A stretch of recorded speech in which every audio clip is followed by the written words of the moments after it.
Comadres, welcome to another episode of Comadreando. I'm your host, Marcy, and today we have an amazing guest. Her name's Melanie, and I will let her introduce herself. Who are you? Hello, everyone. My name is Melanie. I am a mom of a brachial plexus, now adult son. He has brachial plexus. It was a birth injury that he obtained during birth, and he's only able to use one hand, and his affected hand and arm is his left. And so I'm a proud mom of a brachial plexus son who has skyrocketed and soared in everything he's attempted and he's put his mind to do. So I'm a proud mom of him. Awesome. So Melanie and I connected via social media through the podcast. We started following each other. I noticed that she was like an advocate for special education and for people with special needs. So I decided to bring her on the show to discuss today's topic. And today's topic is supporting special needs parents' mental health needs. And the reason why the topic came up is because we often forget, yes, we're supporting the kids, but the parents' mental health is like one of the most important things because, as I've said time and time again on the show, we can't pour from an empty cup. So it's of the utmost importance to actually, take care of your own mental health as well. So, and what better other person to help us with that than Melanie? So before we get started, I wanted to get like some minute details out of the way. So what's your career? I am a legal administrator. I work in a large law firm, and that's a very busy position. Okay. And what made you choose that career? I've been in the legal industry for a number of years, and it was just kind of one of those kind of try it before you buy it situation. So I actually worked in a small firm, and then once I got into working at the small firm, sky was the limit. I moved around. I learned a lot of different things, and it was very enlightening on the law and different areas that it covers. And so fast forward to me needing some legal advice in an area that skyrocketed my career because I was able to work in an area that I knew a lot about. So I chose it because it was just absolutely interesting, and I decided to just keep going. That's awesome. So I want you to kind of dig a little bit deeper, and can you share with the comadres what your experience has been like being a mom, especially after your son sustained that injury during birth? I'm going to chime in when you're done because I actually met another parent who has their child had the same injury and is also on the spectrum. So we'll talk about a little bit about that later. Okay. So, just share with us your experience about what it has been like being a mom and like your transition from the initial diagnosis to now that he's an adult. Okay. Thank you, Marcy. So the experience was, of course, it was devastating because you just think you're going to go into the hospital on your due date, you're going to have a child, and you're going to come home, and that's going to be that. That is far from what happened. And so the details of that are, he was 11 pounds, as I think I said earlier, and instead of giving me a C-section, I pushed and pushed, and he was just out from his neck up. His shoulders were very broad, so he wasn't able to be brought out and pushed out. So they reached in the panic because of his vitals were, all over the place, and snatched him out by his left arm. And as it happened, that tore the T4 and T5 nerve from his spinal cord. Of course, those were irreparable for surgery or anything else. And so he's unable to use his left hand and arm. And so that was a very devastating blow to our family because, that's not what we expected. He was a very large child. And so there was some conversation around there being a possibility that I had gestational diabetes. No one told me. And that would have been nice to know because there would have been a different course of action during delivery. And so fast forwarding to, just the entire life of him and coming up, being a baby, going through, surgeries and physical and occupational therapy. He started physical therapy at age 7 days. He was 7 days old, a whole week, and we started. And from then on, we went 3 times a week. We went to therapy. He's had several surgeries. It was very hard because I didn't have any connection to really anyone that had the same or similar issue that I had. So I was kind of, a fish out of water. What am I doing? How do I didn't know how to navigate the waters. I didn't know what to do. And at the time, the hospital did have a brachial plexus, I can't say that, support group. And it was a small group. And because of everyone's schedule, it kind of didn't really go. We weren't able to meet a whole lot. And that was a good source just from what I could get. But the regular worries are when they go to school, what are they going to do when they turn 5 or go to preschool at 4? You don't know what's going to happen. And so that's pretty much the big worry was him going to school with other kids and how would he be perceived and what would they think, because he has he has 2 arms, but one doesn't work as well. So you always worry about, are kids going to make fun of him? Are people going to talk about him?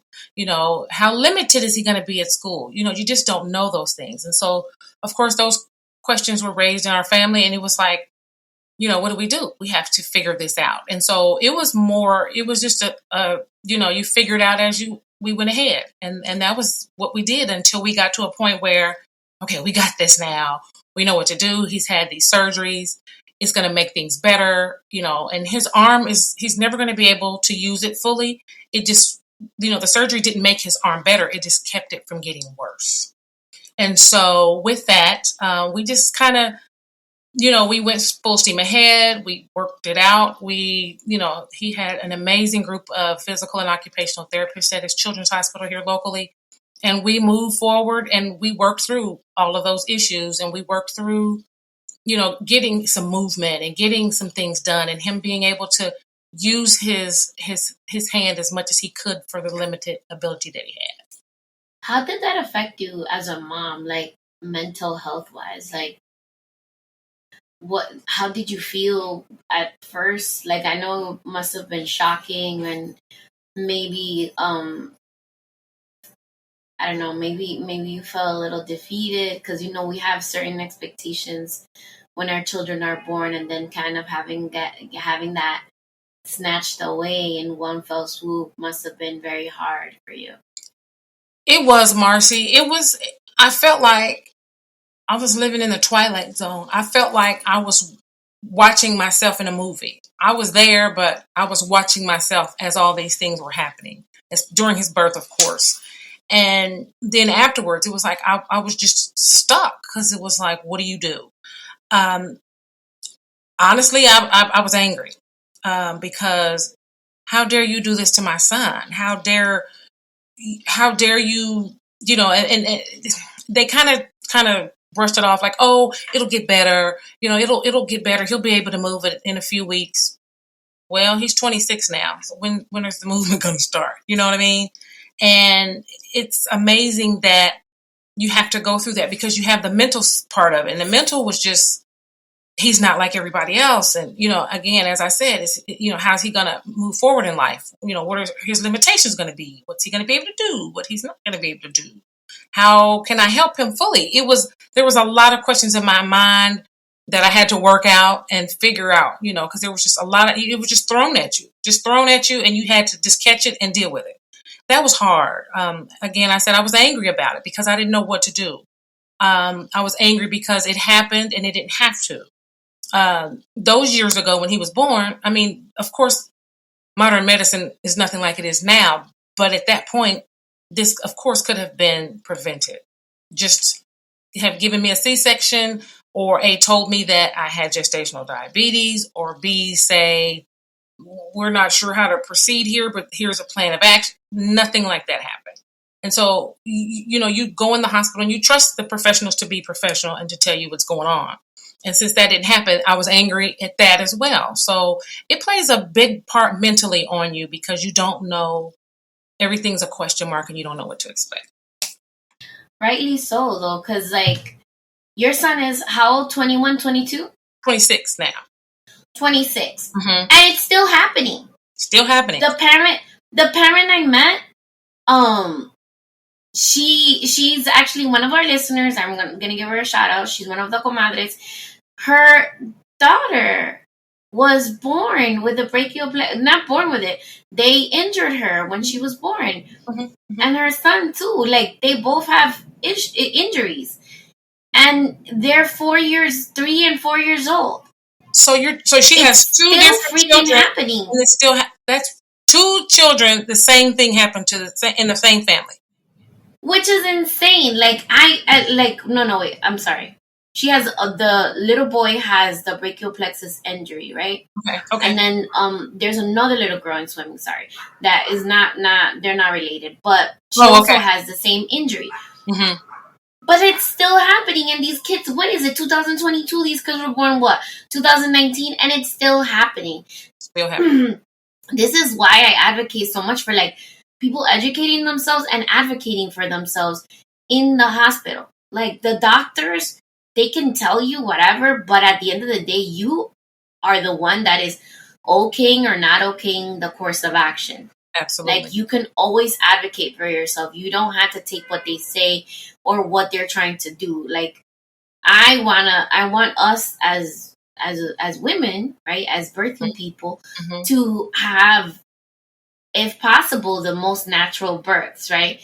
The least intervention, to avoid these kind of catastrophes. A lot of the time, like, there's things that the doctors do. I follow this account. There's things that doctors do they're not supposed to. When they stick their fingers in there to, like, move your cervix, like, to like, efface your cervix, they're not supposed to do that. They do. There's a episiotomy, they're not supposed to. They're not even supposed to really induce you. The baby comes when it comes.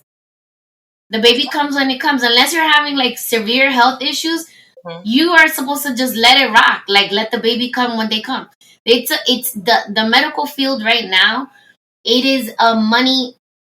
It's a business, right? It's a business. They're in business to make money. It's not exactly. It's not in their best interest for you to have a natural birth. No, it is not in their best interest for them not to intervene surgically. So, I was looking at the hospital bill. I had told you this before. I was looking at the hospital bill after I gave birth to my son Aiden, and only the OBGYN for the C-section was $80,000. Thank God I had insurance. Okay? That was just the OBGYN. The anesthesiologist was another $40,000. Okay? Over $120,000 to give birth to a child in a hospital. Mm-hmm. And it could be more. Okay? Of whoever else gets involved. I mean, and this was in 2008, girl. This was in 2008. I don't even want to know how much it costs now. It's ridiculous. The care. And then the thing is, go ahead. Sorry. We don't. I'm sorry.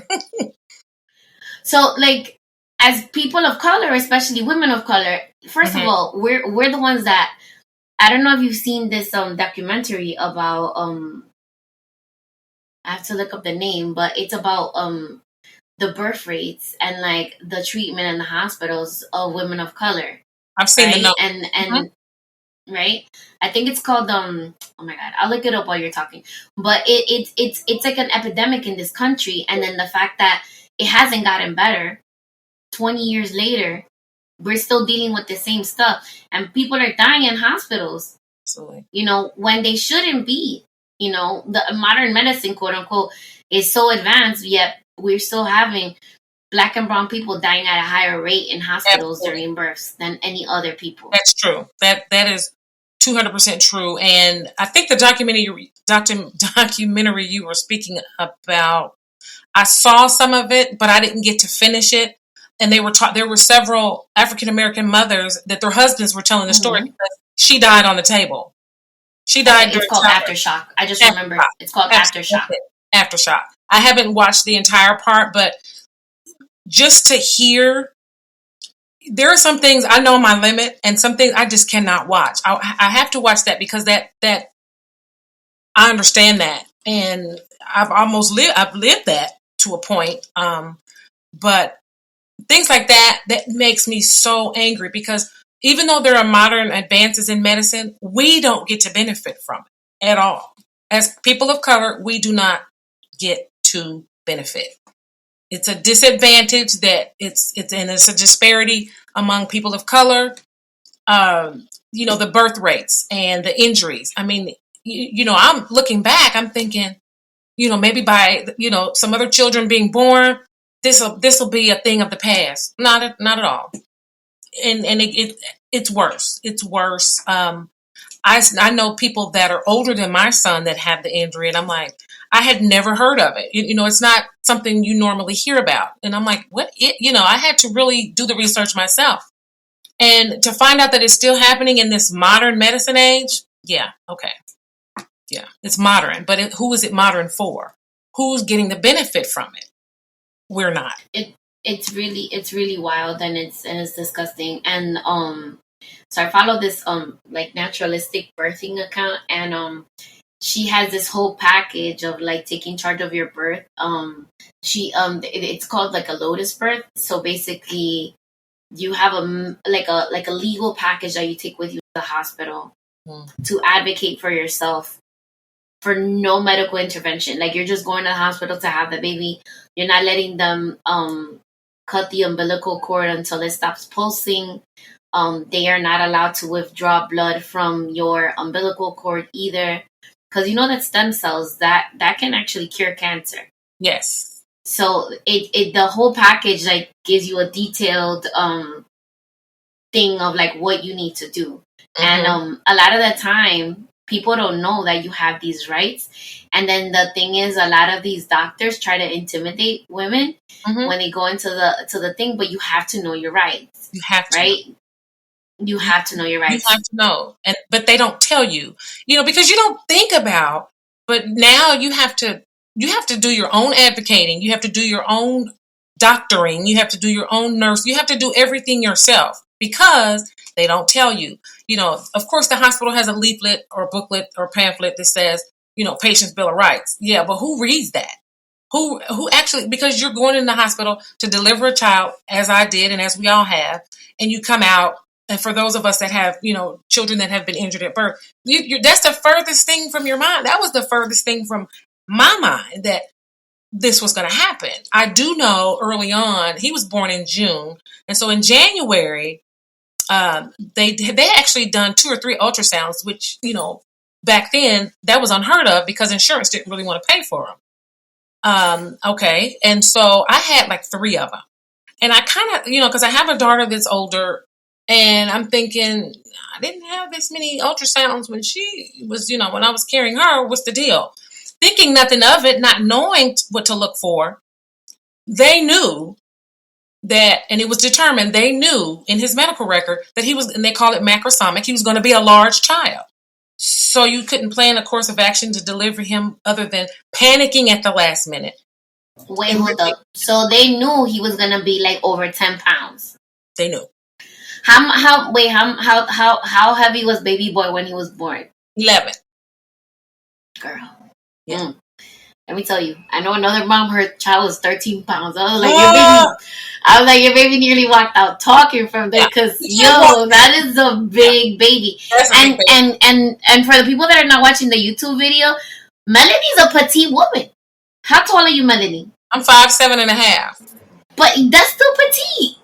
But you have a small frame. What I'm saying is, like, you have a small frame to have a 11-pound baby. That's a lot. That was. I thought his dad at the time, because he's a jokester, and I was like, he was in the hall. I could hear him talking, and when he was given the weight, I'm like, I'm thinking to myself, why is he playing with my family? Why is he playing with everybody?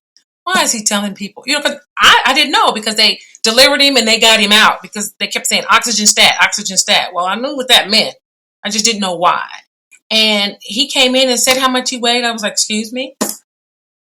Why would you make someone...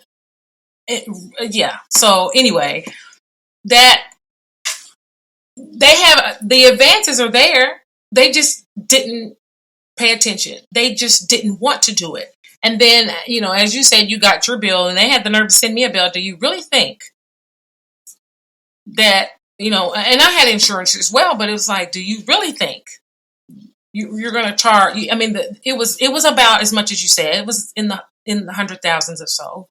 Do you really think, after you've done all this and you didn't do anything. I mean, they induced me. No, they didn't induce me. They gave me a oh, what's it called? My mind's blank now. Pitocin. The Pitocin. They did that. Yeah, that's induction. That's part of the induction Induction. Yeah, process. that's an affirmative induction. And but they call it something else. But anyway, they did that, and that's all they did. I didn't get any special care. I didn't get anything else. And then this is the result. And so to hear and to, in all my research, to hear that other families are suffering like this from this particular injury, it's beyond.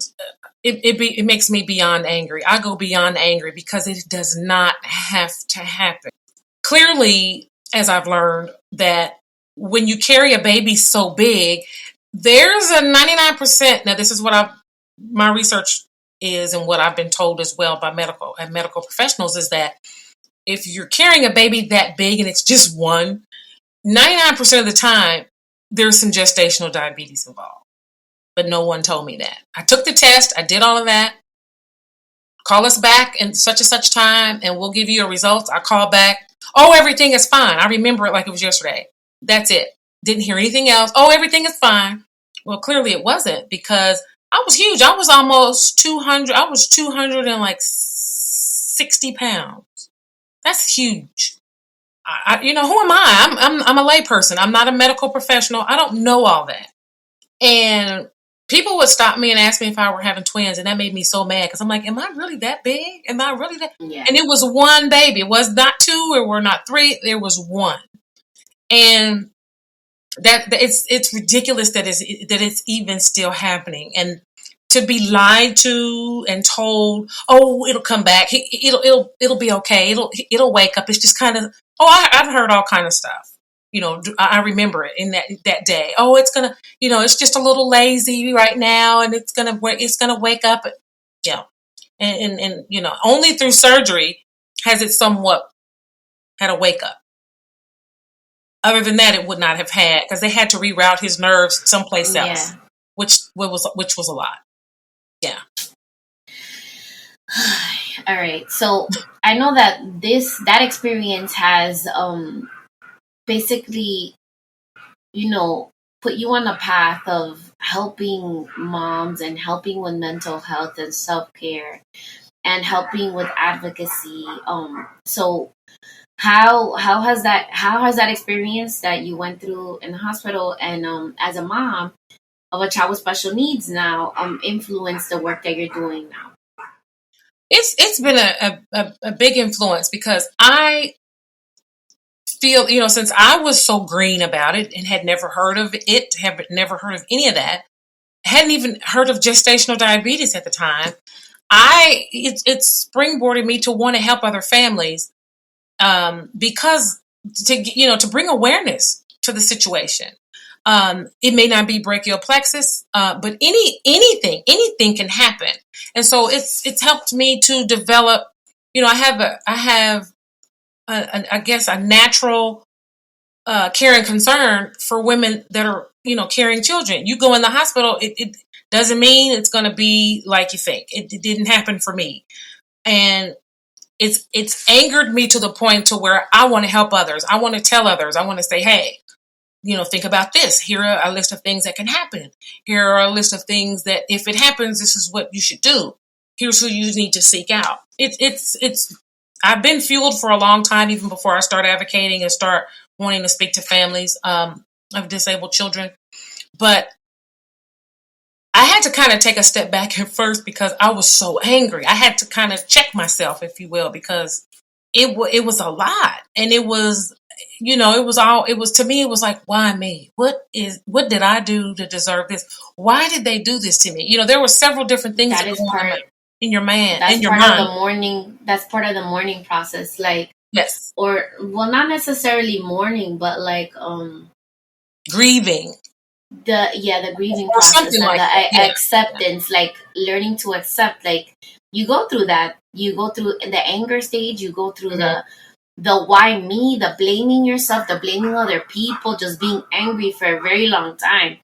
And I'm glad that you were able to recognize that and kind of work on that before you started working with other families, because a lot of the time when we have those unresolved issues, the fire is there, which is great, right? But then it's misdirected a lot of the time, you know.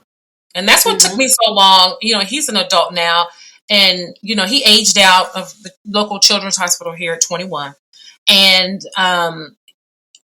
it took me a minute to get, to want, the desire was there, but to follow through with it, it took me a minute because I had to make sure I was, my attitude was right, and I wasn't projecting that anger. And if I were, I needed to make sure that I worked on projecting it in a positive way, because you are angry because you don't have answers. You don't know why. You didn't expect this. They blow you off. There's a lot of factors that play into that.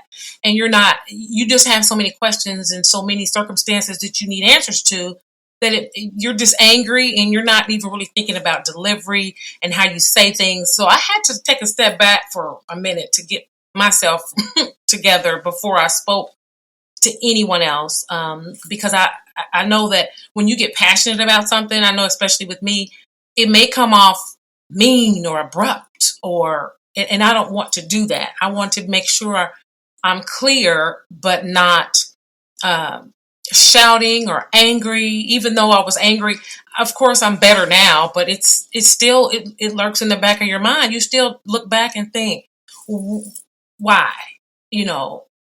What And for? then Why did and all then this happen? Yeah, and then the thing with us women of color, right? We already are at a disadvantage when we're speaking, right? But then if we're getting angry, then we start getting cataloged as the angry black woman Oh, or the yeah, angry brown woman, right?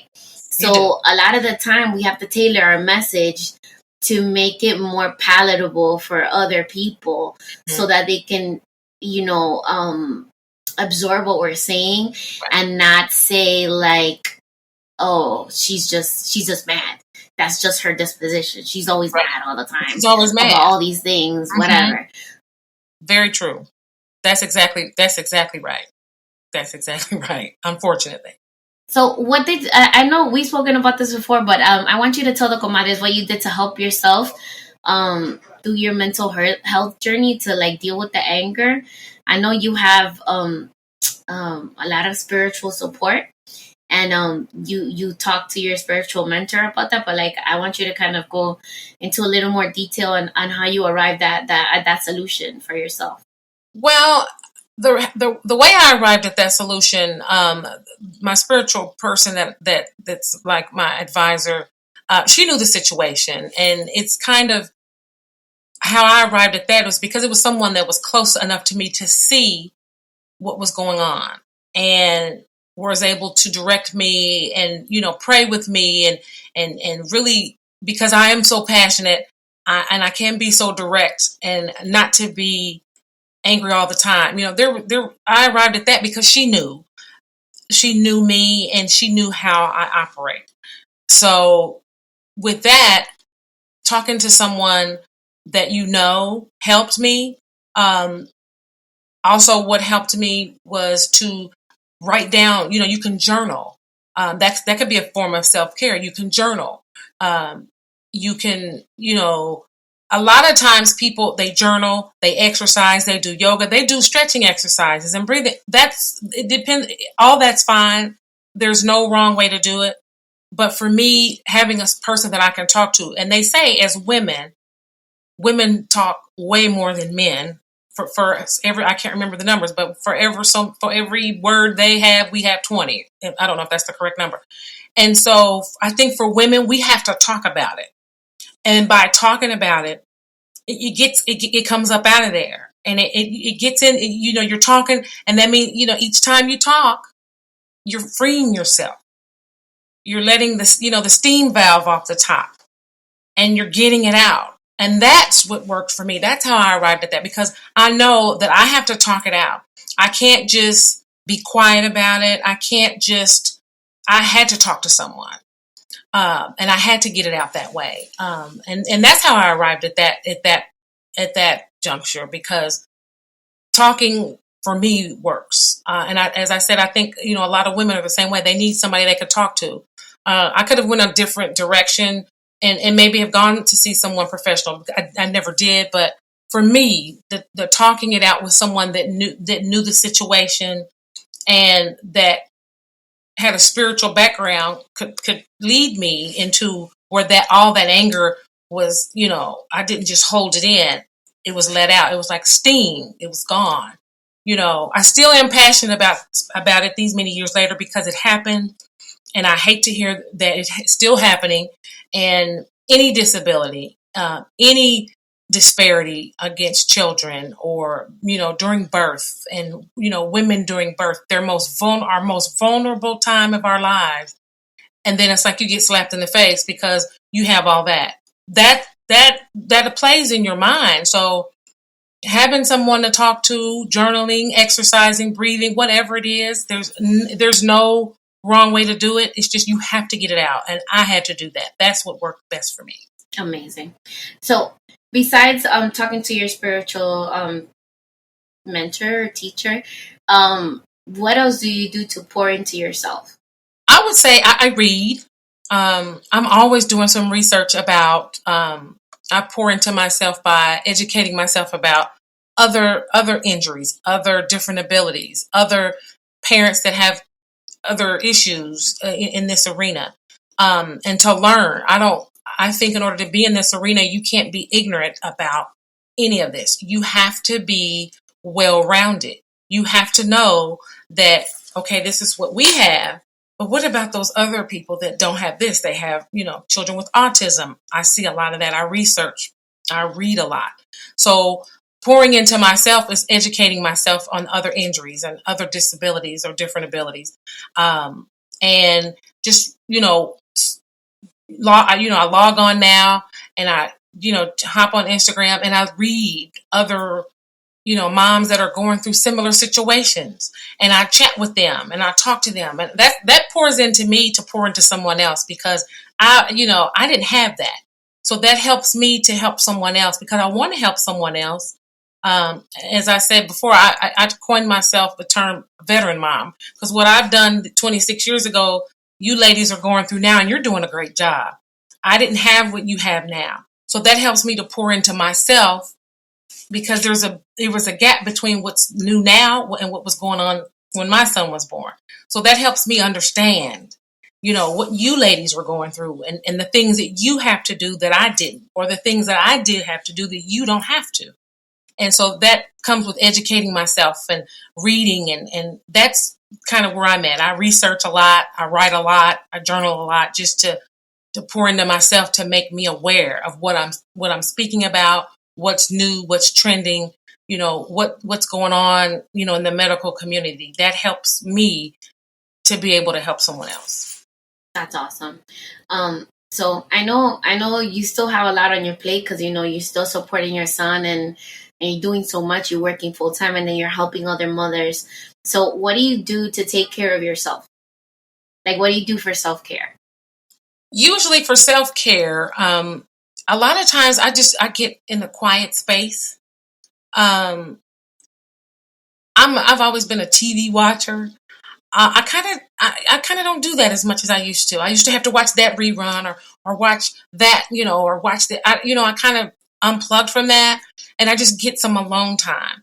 And sometimes that's meditation, praying, journaling, all of that. That works for me, because I go so much and I do so much, even though my son's an adult now, but there's still other things that you have to do. So being quiet means a lot to me. There's always some noise and always something going on. Just getting in a quiet space, having a warm cup of something, your coffee, your tea, your latte, whatever, and just actually spending time with yourself. I'm there. I used to hear people that say they did that, and I'd be like, huh? What? You do that? It works. It works for me, and that's a form of my self-care. And there's other things I do. I'll go, wine tasting or something, just to, to get out of my norm, just to kind of break the mold a little bit. But there's just a lot of different things that you can do. But to me, when you get quiet time with yourself, you can hear yourself think. You can answer yourself if you have questions. Oh, today was like this, or what did I do, or what did I accomplish? Things like that. That's, for me, a form of self. That's my form of self self-care, preferred self-care. That's amazing. So yeah, like I really support the work that you're doing in creating community.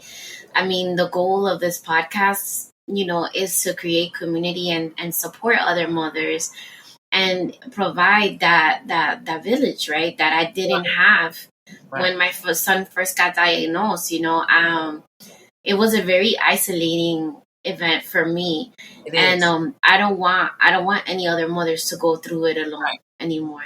Like, we're here for each other, and I feel like now, after the pandemic, we're recognizing the value of community and standing together as brothers and sisters to support each other and give each other, and pour into each other and uplift each other and be there for each other. Because, like, this whole, like, this capitalistic ideology of, like, self-made and pull yourself up by the bootstraps. No, that's not how our ancestors were. We supported each other. It took a village. It needs to take a village now. We were not put on this earth to be alone and just be lone wolves out here in the wilderness. Nah. Like, we have each other. And if I can help another mom in whatever capacity I can, that's what we're here for. And I know that that's what you're doing as well. And I really support the work that you're doing. Comadres, if you need any kind of support, Melanie is here for you. She's going to be, I'm going to be putting her links in the show notes. But let's continue with the conversation. So I know part of the work that you did after you had your son diagnosed, like, enforcing boundaries with people, how, like, to be able to keep yourself centered and not overextend yourself. So how is it that you enforce boundaries necessarily? I think the best way to enforce boundaries is to be real with yourself. We as women and we as mothers, we want to be super women and do it all and be all and all of that. And that's fine. But enforcing boundaries, and sometimes enforcing boundaries comes with enforcing boundaries on yourself, not just other people. I think that we're too hard on ourselves. I know I was, when it came to, am I doing the right thing? Am I caring for him correctly? All of those things play big questions in your mind. Enforcing boundaries for yourself first, because if you do it for yourself first, you will definitely be on the path to enforce them with other people. You have to be an advocate for yourself first. That's just number one. You have to do it for yourself first. And enforcing boundaries, then that teaches people how to treat you. That teaches people how to accept what you're doing, whether they want to or not. Here's what we're doing over here, and here's the line. If you cross it, then there's going to be, there's some circumstances and consequences to that. And I think we as women sometimes trying to do everything because usually we have to, because we want things done a certain way. We can kind of enforce that boundary on ourselves because it doesn't have to be a certain way. We're way up here with that. Sometimes we can kind of lower that standard a little. I'm not saying just abandon it all, but just lower the standard a little and give yourself some grace. I don't think we give ourselves enough grace. You took the words out of my mouth. I was going to say that. Mm-hmm. We have to treat each other. Like, we give people so much grace, right? But on ourselves, we are so hard on ourselves. A lot of the time, sometimes, like, I've worked on this a lot because I used to be super mean to myself. Mm-hmm. And it all comes, like, it's that inner dialogue, switching that inner dialogue and giving sorry, I'm in the Heights. So, there's going to be music popping up on the interview. But, giving ourselves grace and forgiving ourselves and letting ourselves be human and being okay with that. Because the thing is, like, a lot of the time we're like, yeah, I'm not going to do that. But then you're, like, still dealing with the guilt, right? Dealing with the guilt and, like, giving yourself crap about not doing the thing that you said that you were going to do. Or not doing it to the capacity that you thought you were going to be able to do it. Right. We need to learn. We need to learn that. I think because the women that raised us, our grandmothers, our mothers, our aunts that are in our families, we've seen them be this, and then we figure we have to be that, and that's fine to be strong. But you know what? You have to give yourself grace, because there are going to be those days, especially when you have a special needs child. There are going to be days where you don't have the strength to do anything but care for them. You can't do dishes. You can't do dinner. You can't do whatever that task is. You just can't. And I think women get bent out of shape because of that. You know what? No, it's not going away until you do it anyway. So it can stay there 2 or 3 days. That maybe not be your ideal time frame, but give yourself some grace. Give yourself some time. Give yourself, because we do so much. We have, our hands are full all day, every day. I follow a couple of mommies online on Instagram. And when I start, when I scroll, sometimes I feel like I'm late because I get up really early, and they usually post things in the evening, and I see, today they had a meltdown, and it makes me mad because I'm like, girl, there's nothing wrong with having your meltdown if that's what you need to do. I'm not saying that, but I just want to reach out and say, hey, it's okay. You can cry, you can be angry, you can be mad. Those are very valid feelings. And you have people that don't understand your child's different ability, and they want to make comments. I've been seeing this a lot. This has been coming up a lot, which angers me because it's ignorance, period. If you don't know about something, research it, but don't ridicule the mom or the family because their child is doing something that you don't approve of. You have you don't have control over that. And I see that a lot. We both follow Moments of Joy podcast. What's her name? Oh, I can't think of her name. Camille. We both follow Camille, right? Right. And she was saying that, like, she was I don't know, I think she was at a doctor's office appointment with her son. And somebody, like, he was doing something, and somebody was literally looking at him, like, giving him a side eye. And it's like, it's so mean. Like, if you don't know what is going on with that child, you have no business as an adult having any kind of opinion. How about keep it to yourself? And if you can't look away, step out of the freaking room. Because, that mom, that family is going through enough already as it is. And your judgment is not helping them in the slightest. At all. And I think you may have saw that too, where she had that, you may have saw that story that she had. And I'm thinking, then my mind starts to go a different direction. I'm like, how dare you? You don't know what people are going through. And to make comments, I know I read somewhere somebody else said that their child was acting out, was having some behavior meltdown in a public place. And someone made a comment, oh, she just needs to spank him. No, I need to spank you. Maybe do I need to spank you? Because you don't know what's going on. And people are so ignorant, because if it hasn't happened to them, they don't think that it happens to anyone. They think that, oh, something's wrong with you. But I've never had that happen, and you can't be that. Yeah, like you're bad, or you're cursed, or you're whatever. And it's not that. You have to take into consideration. Here's the way I really feel about that. If all of us were the same, none of us would be necessary. And I mean that. We're all different, and that's what makes the world go round. Is that we're all different. We all have something different to contribute to this society. All of us. If we were all the same, none of us would be necessary. Where would the world be if we were all, molds of the same thing? If we were all the same, it would be a pretty boring place. And I think God has a better use of his time than to make us all the same. So to talk about people and to make assumptions about other people's children, number one, that's just not an area that you need to tread in. You don't know what's going on in their family. You don't know what's going on. You don't know why that child is the way it is. You don't know.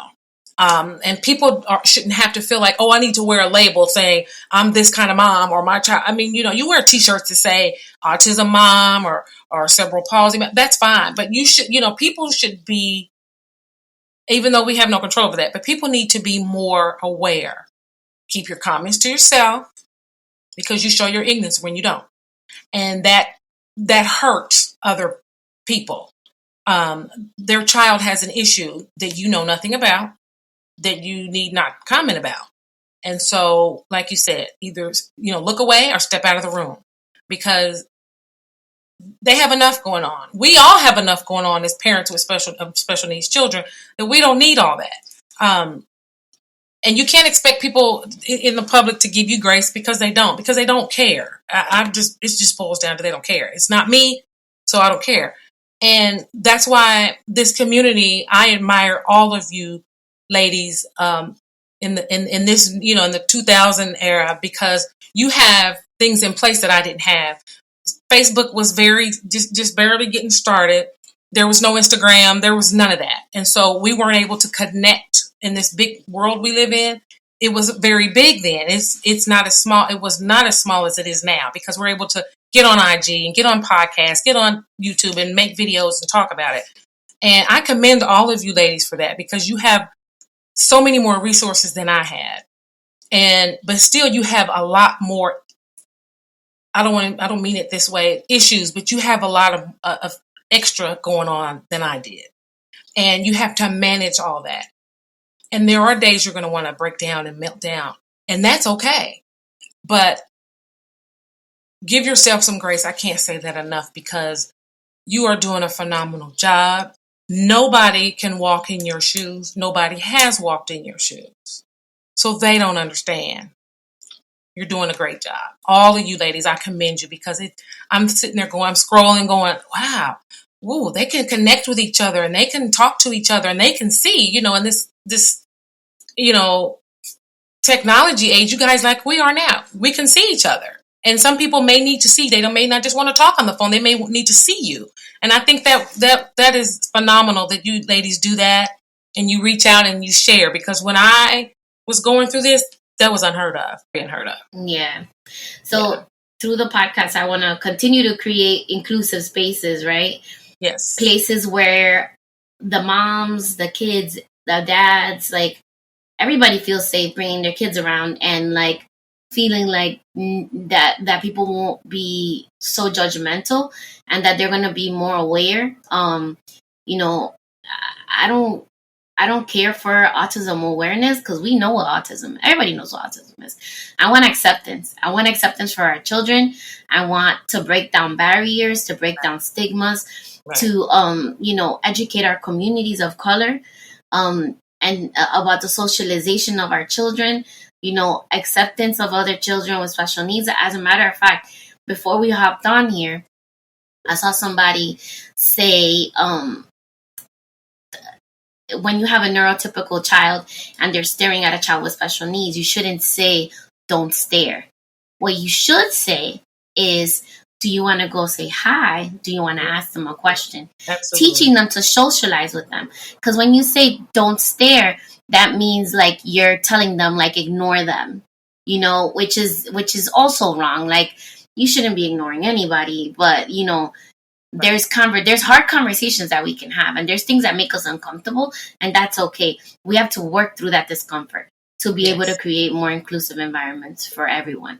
And that's a great point. That's an excellent point, Marcy, because don't stare, don't look, don't say. The don'ts is all they hear. So then they're going to draw away from that and not explore and not even maybe be a friend to, another child, is because, oh, don't. All you hear is don't. And don't's like a red flag or a red stop sign or a red light. Oh, no, I can't talk to them. And as you said, go and say hi, go and say hello, or go and walk up to them and, oh, their shirt is anything other than just, don't do this. And I think that's important because that sends a bigger message. That sends an inclusive message. That's why I'm really not keen on the word disability. I like the word different ability, because the first three letters are DIS, and we know what dis means. You dis something, that means it's not good, or you don't have, or you're not, and that puts people in a box that they should not be in. So different ability. We're all different. You have a different ability than I have. I have a different ability than you have. Like my son, he's only able to use one hand fully functioning. His left hand, not so much. But has anyone ever taken the time to think that children that have different abilities may think something is different about us? Because what my son, namely, can do with one hand, it takes us two hands to do. So let's turn that around. What does he think? He might think, oh, you guys are wimps. I can do that with one hand, but it takes you two. Because he rides a motorcycle. He plays the guitar. He's a musician. He rides a motorcycle. He has a motorcycle. And of course it drives me crazy to a point, but he can ride it with one hand. But it takes everybody else too. So that was my next question. I was going to ask you what makes him sparkle, and it seems like he's very outgoing. Wow. When he was born, and I was going through all this, my grandmother, who's now 98, she told me, and it takes your grandmother to tell you about yourself and your mom. And my grandma, she's very soft spoken, and she's just very cool and laid back. And she told me, and it made me cry. She said, Melanie, there's nothing wrong with him. Something's wrong with you. And I was like, wow. Okay, Granny, you told me. I'm going to take that and go with it. And again, it shut me up because I'm like, yeah, something was wrong with me, because I had the forethought that all these things were going to be wrong with him. But he was showing up every day, and it was none of that. So he rides a motorcycle with one hand. He plays the guitar with one. He's a musician, self-taught musician. He plays the guitar. He bowls. He roller skates. He plays football. He played football in middle school and high school. He does everything. And because he has the determination to do it, it's done. I used to cringe when he played football, but he was a kicker, because the doctors will only allow him to, do that, because he couldn't have upper body contact because of his arm. And that drove me crazy. That once they finally cleared him to play football, it was on from there. But he does whatever he wants. In his eyes, I can do whatever I want. And when you tell him that he can't, he's going to prove you wrong every time. And he's done that every time. You can't do that. How are you going to ride? People have said, how does he ride a motorcycle with one hand? I don't know, because I don't ride a motorcycle. I have no idea. But he gets it done. He has a motorcycle. Down in the garage now, he has a motorcycle. And I'm like, so okay. I read something somewhere one time that said that the biggest limitation for children with special needs are the parents. It's not them. It's not them. And his dad and I were able to, we let him do whatever. Even, as a mom, you cringe and like, oh, I don't want you to play football. Oh, they're going to knock you down. Oh my God. You think all those things.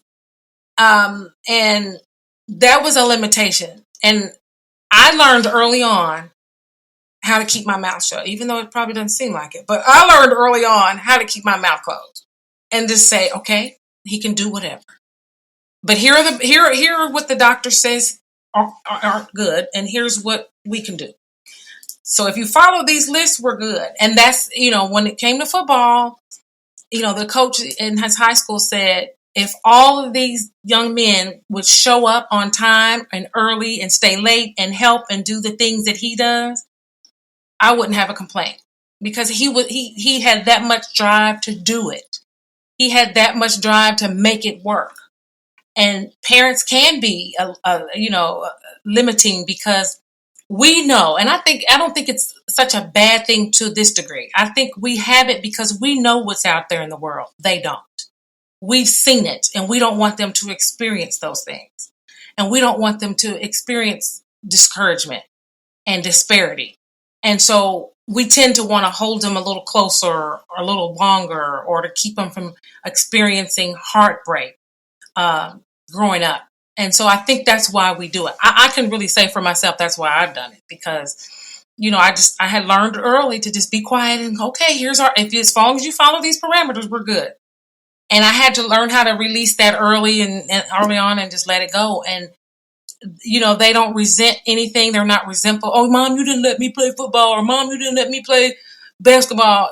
You just have to show people, as you said, you have to enforce those boundaries. Once you do that, and people understand who you are and what you stand for with your child, they get it. They'll get it. Mm-hmm. That's amazing.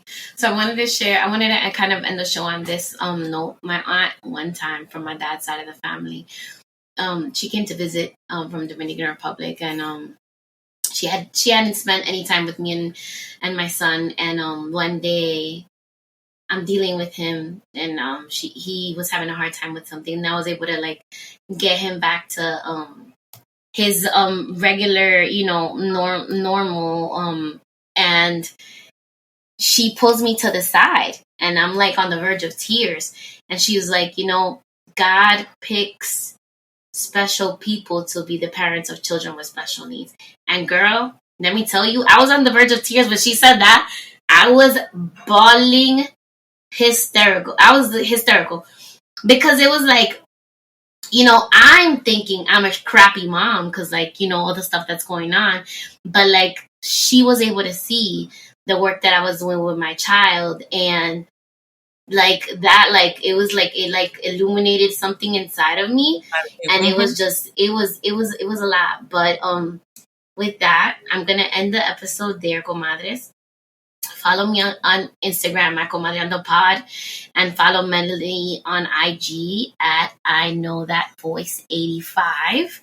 And if you have any questions at all, please feel free to send me a Comadre-Gram at my email at marcy@comadreandopod.com, or slide up into my DMs.